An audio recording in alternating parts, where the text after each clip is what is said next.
아멘. 할렐루야. 특세 셋째 날 나오신 여러분들을 주의 은혜와 사랑으로 축복합니다. 특세를 할 때마다 항상 특세의 메커니즘이 있어요. 셋째 날 되면 확 꺾여요. 이게 첫째 날, 둘째 날. 평상시 새벽기도 쭉 이렇게 빠지지 않고 가시는 분들은 괜찮은데, 새벽 평소에 잘 안 나오시다가 특세 때 나오시는 분들이 셋째 날에 좀 몸이 힘들어져요. 그래서 조금 꺾이다가, 그러다가 이제 또 셋째 날은 수요일이니까 수요예배를 하잖아요. 수요예배 끝나고 나면 이제 목요일날 또 좀 줄다가, 보통 이제 토요일날 새벽기도 없고 금요일날 이제까지 새벽기도 하는 경우는 이제 금요일 마지막이니까 심기일전에서 다시 많이 오는 그런 메커니즘이 있는데, 그래서 오늘 사실은 조금 걱정했는데 그래도 참 많이 나왔어요. 얼마나 감사한지. 조금 줄였지만 그래도 많이 나왔습니다. 여러분들이 새벽기도 힘쓰느라 너무 수고 많으시고요. 또 이렇게 힘쓰는 만큼 하나님께서 여러분 모두에게 큰 은혜와 축복을 함께 해주실 줄 믿습니다. 내일 이제 좀 걱정이 돼요. 내일 우리가 이 특세기간은 좀 비상시국이다 생각하시고 열심히 여러분의 몸을, 영혼을 깨워서 이 새벽기도에 계속 참여할 수 있기를 바랍니다. 우리가 계속 이제 가상칠언, 예수님의 삶에 대해서 이 가상칠언을 통해 함께 말씀을 나누고 있습니다. 예수님께서는요, 고통을 받으면서도 이 타인에 대해서, 이웃에 대해서 사랑과 관심을 끊임없이 보여주고 계십니다.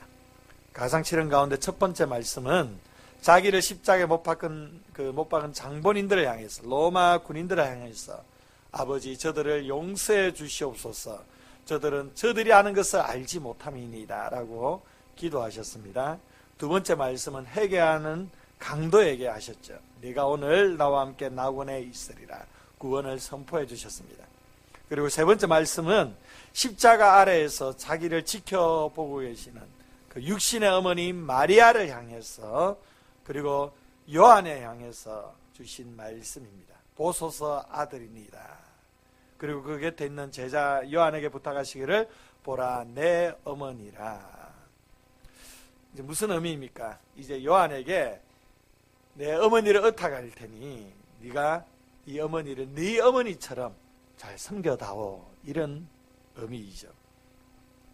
이 말씀에는요, 단순히 효도 이런 부분, 육신의 인정 이런 것을 뛰어넘어서는 어떤 본질적인 기독교적인 아가페 사랑이 표현되어 있음을 보게 됩니다.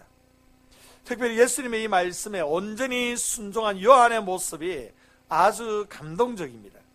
그때부터 그 제자가 자기 집에 모시니라. 이때부터 요한이 자기 집에 어머니 마리아를 모셨다라고 말씀합니다. 요한은요, 예수님이 말씀하신 이날부터 예수님의 어머니를 자기 집에 모셨는데요, 교회 역사에서 보면 평생 동안 요한은 이 마리아를 자기 어머니로 삼아서 신실하게 공경하며 섬겼다고 합니다. 심지어 요한이 이제 팔레스타인을 떠나서 에베소에서 사역을 평생 하거든요. 그 에베소로 사역지를 옮겼을 때에도 그곳에서도 예수님의 어머니 마리아를 복양했습니다. 그래서 에베소에 가면 지금도 요한이 예수님의 그 어머니를 모시고 살았던 집이 있다고 합니다. 여러분, 내 어머니도 아닌데, 내 육신의 어머니는 아닌데 이 예수님의 어머니를 평생 동안 내 어머니처럼 섬겼다는 것은 혈연 관계에 있는 사람끼리만 효도하는 그 효의 한계를 뛰어넘는 사랑, 성경에서 말하는 어떤 아가페의 사랑을 우리에게 얘기해 주는 것입니다. 그러면 사도 요한이 어떻게 이 놀라운 사랑을 실천하며 살아갈 수가 있었을까요? 그 삶의 비밀은 도대체 무엇일까? 우리 오늘 본문 말씀을 통하여 세 가지로 한번 살펴보기를 원합니다. 그 첫 번째로는 요한이 먼저 주님의 사랑을 받았기 때문입니다. 주님의 사랑을 먼저 받았기 때문에 이 사랑을 실천할 수가 있었습니다.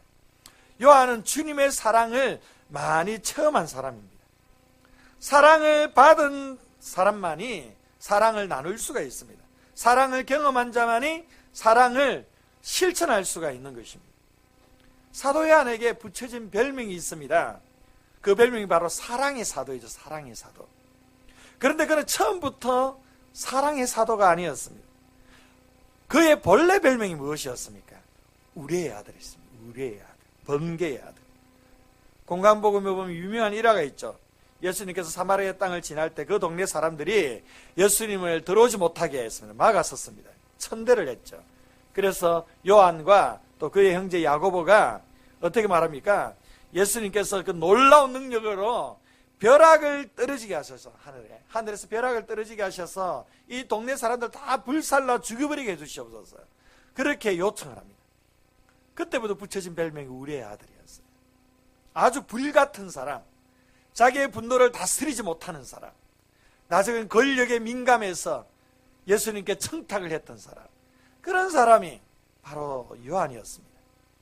이런 요한이 조금씩 사랑의 사람으로 변화되어져 갔던 것입니다.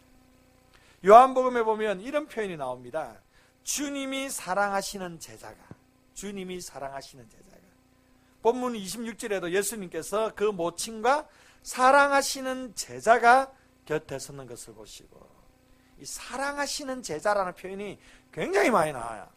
이 사랑하시는 제자가 누구냐? 바로 요한 자신입니다. 여러분, 자기가 글을 쓰면서 자기 자신에 대해서 사랑하시는 제자라는 표현을 쓰기가 쉽습니까? 어렵습니까? 어렵죠. 아무리 탁월한 독자라도 그런 표현을 쓰기가 쉽지가 않아요. 그런데 사도 요한은 그 확신이 있었다는 거예요. 자기는 예수님께 전폭적인 사랑을 받았다라는 그 확신이 분명했기 때문에 그가 이 편지를 기록하며 요한복음을 기록하면서 자기 자신을 가리켜 사랑하시는 제자라고 표현을 했다라는 것입니다. 요한은 예수님으로부터 사랑을 많이 받은 제자였습니다. 요한복음 13장 23절에 보면 이런 흥미있는 기사가 기록되어 있습니다. 예수님의 제자 중 하나, 곧 그의 사랑하시는 자가 예수의 품에 의지하여 누웠는지라. 예수의 품에 의지하여 누웠는지라. 요한이 예수님보다 나이가 아래이긴 했지만 예수님도 젊은 세대였습니다. 33살의 젊은 분이셨습니다. 이 젊은 사람에게, 그 사나이에게 품에 안겼다라는 것, 의지하여 누웠다라는 것, 좀 이상하지 않습니까? 동성연애를 지지한 사람은 이게 동성연애의 코드라고 막 얘기를 이상하게 막 변질해서 얘기를 하는데, 예, 이게 바로 요한이 그만큼 예수님과의 친밀함이 있었다라는 거예요. 그냥 아무 스스럼 없이 예수님의 무릎팍에 누울 수 있었고, 예수님도 무례하다고 뭐라 하지 않고 그것을 그냥 그대로 받아들이는 아주 그런 친밀한 사랑이 이 표현에서 잘 녹아져 내려 있습니다. 이렇게 요한은 예수님으로부터 전폭적인 사랑을 받으면서 지내는 가운데 그가 우리의 아들에서 사랑의 사도로 변해져 갔다는 것입니다. 요한은 훗날 그의 편지 요한 1서에서 이런 말씀했습니다. 4장 10절 말씀 보면, 사랑은 여기 있으니 우리가 하나님을 사랑한 것이 아니요 하나님이 우리를 사랑하사. 4장 19절에 보면 우리가 사랑함은 그가 먼저 우리를 사랑하셨음이니라. 요한이 이렇게 사랑의 사람이 될 수 있었던 것은 먼저 그가 주님으로부터 사랑을 받았기 때문이었습니다. 여러분, 이것이 우리가 사랑을 실천하고 사랑을 나눠줄 수 있는 비결입니다. 우리가 먼저 예수님의 사랑을 받아야만 그 사랑을 나눌 수가 있습니다. 그러나 놀라운 것은 이미 우리도 이 주님의 사랑을 받았습니다. 그리고 이 주님의 사랑을 받고 있고 계속적으로 주님의 사랑 가운데 거하게 될 것입니다. 날마다 이 주님께서 우리 가운데 부어주시는 이 놀라운 사랑을 경험할 수 있기를 바랍니다. 이 사랑으로 말미암아 우리는 사랑의 사람이 될 수가 있습니다. 두 번째로, 요한이 주님의 사랑을 받았을 뿐만 아니라 요한 자신도 주님을 사랑하고자 애썼기 때문입니다. 26절에 보면 예수께서 그 모친과 사랑하시는 제자가 곁에 섰는 것을 보시고 라는 표현이 있습니다. 지금 이 십자가 앞에 서 있습니다. 십자가에 매달려 고통받고 피 흘리고 계시는 그 주님 곁에 가까이 가서 있던 그 유일한 제자가 바로 요한입니다. 그는 주님 곁에 서 있었습니다. 예수님께서 체포당하시는 그 순간에 제자들은 다 도망갔습니다. 요한도 처음에는 본능적으로 자기의 목숨을 구하기 위해서 도망갔어요. 도망을 갔는데 다 똑같이 도망을 갔지만 그는 지금 다시 주님의 십자가 앞으로 돌아온 것이었습니다. 왜 그랬을까요? 사랑을 받았기 때문이었습니다. 사랑의 빚을 졌기 때문에 그는 그 사랑을 배신할 수 없어서 도망치다가 다시 그의 발걸음을 돌이켜서 주님의 십자가 앞에 나오게 된 것입니다. 이게 주님을 사랑하고자 애쓰는 요한의 몸부림이었습니다. 참된 사랑은요, 이처럼 두려움을 이기게 합니다. 참된 사랑은 자신의 값을 지불하게 만듭니다. 참된 사랑은 어떤 대가에도 불구하고 주님의 그 사랑에, 그 주님을 따르기로 결단하는 것입니다.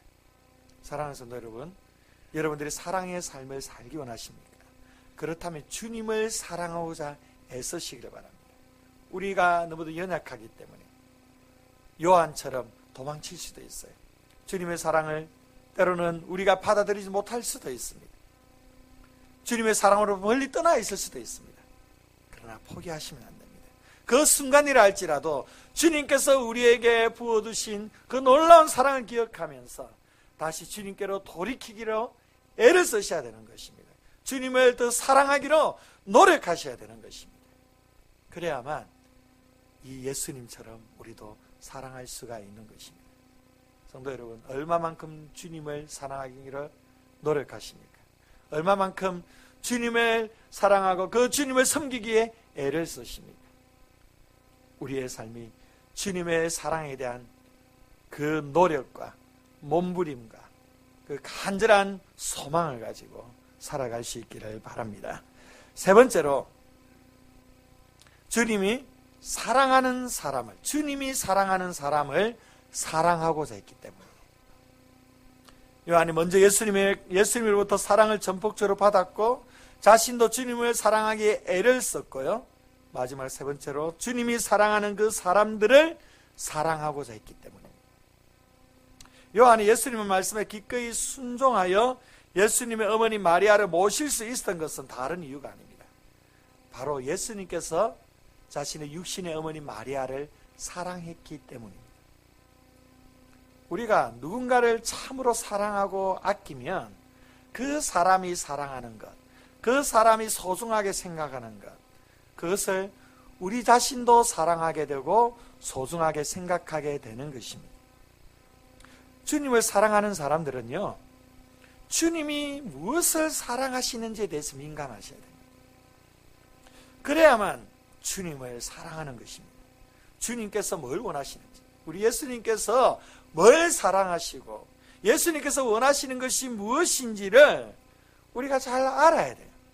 그걸 모르면서 사랑한다는 것은 말이 안 되는 것입니다.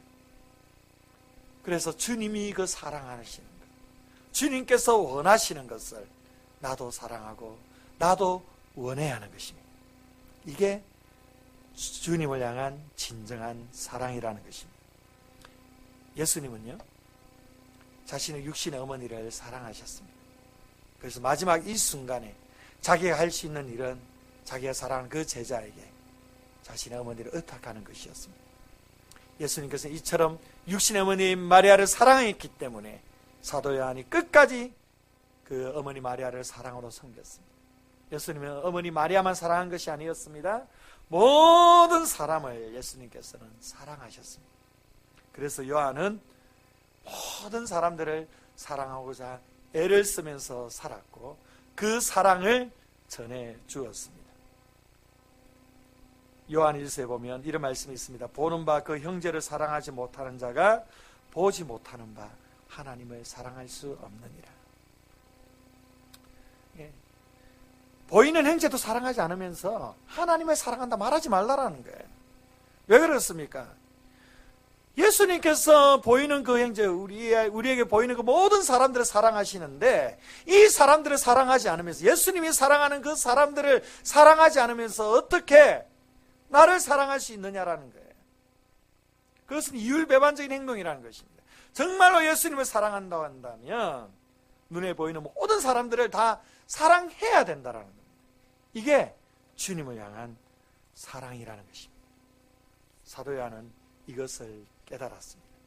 그래서 우레의 아들이었던 그 분노하고 성격이 급하고 다혈질적이었던 그 인물이 한 사람 한 사람을 사랑하며 사랑을 실천하며 살아갔던 것입니다. 사랑하는 성도 여러분, 우리가 진정으로 주님을 따르기로 작정한다면 주님께서 사랑하시는 그 사람을 사랑할 수 있어야 됩니다. 내가 미워한다고 해서 주님이 미워한다고 생각하시면 안 됩니다. 내가 용납하지 못한다고 해서 주님이 용납하지 못한다고 생각하시면 절대 안 되는 것입니다. 내가 그 상대에 대해 거부감이 있다고 해서 주님도 거부감이 있다고 생각하면 안 되는 거예요. 주님 모두를 다 사랑하십니다. 그래서 우리도 사랑해야만 하는 것입니다. 이게 주님 사랑입니다. 그런데 문제는 무엇입니까?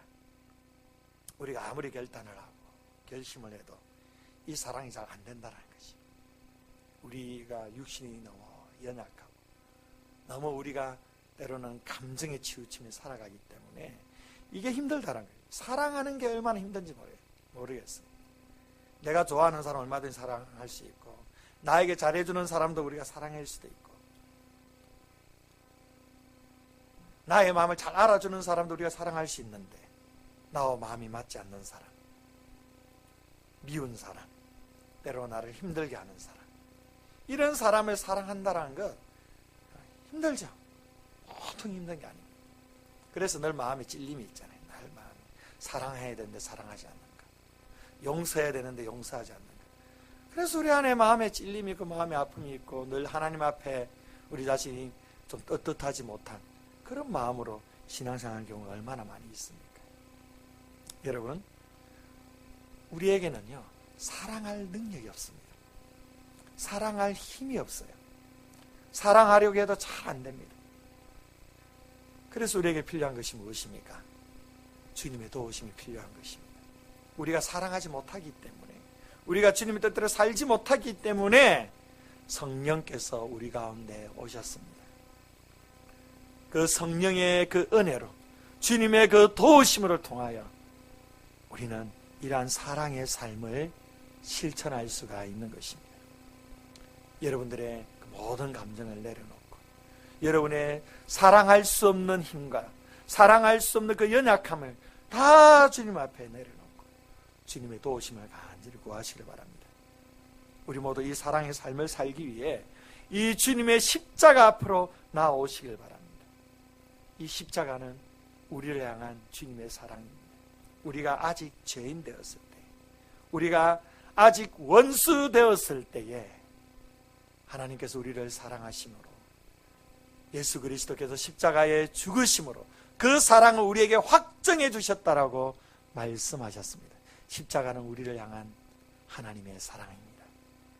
이 사랑 앞에 나올 때에, 그리고 이 주님의 십자가의 사랑 앞에서 우리 자신을 내어놓고 간절하게 주님 앞에 은혜를 구하고 그 사랑을 구할 때에, 우리는 할 수 없지만, 우리는 연약해서 모든 사람들을 사랑할 수 없지만 주님께서 주시는 힘과 능력으로 내가 사랑할 수 없는 그 사랑까지도, 그 사람까지도 사랑할 수 있는 그런 사랑의 사람이 될 줄 믿습니다.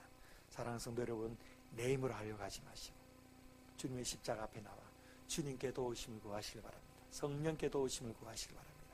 그래야 할 때 성령께서 여러분 가운데 충만하게 은혜를 주셔서 사랑의 사람으로 이 땅 가운데 사랑을 실천하며 살아가게 하실 것입니다. 이 고난주간에 저와 여러분의 삶 가운데 이 사랑이 회복되어지는 귀한 은혜가 있기를 주의 이름으로 축원드립니다. 우리 함께 찬양한 곡 부르고 기도합시다. 오늘 이 자리에 모인 우리 함께 찬양합시다.